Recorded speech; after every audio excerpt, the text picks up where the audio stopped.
Welcome back to our channel. In today's video, we'll guide you through the process of opening contacts, privacy, and safety settings in Facebook on your PC. It's important to ensure your privacy and security on social media platforms, and Facebook provides various options to manage your contacts. Let's get started. Step 1. Open Facebook.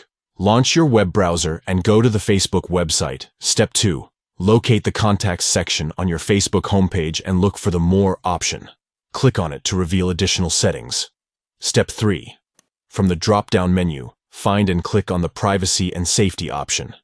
This will take you to the dedicated settings page for managing your contacts' privacy and safety. By accessing the contacts' privacy and safety settings, you can control who can see your contacts, who can request to add you as a contact, and more. It's essential to customize these settings according to your preferences to maintain a safe and secure online experience. Thank you for watching our tutorial on how to open contacts privacy and safety settings in Facebook on your PC.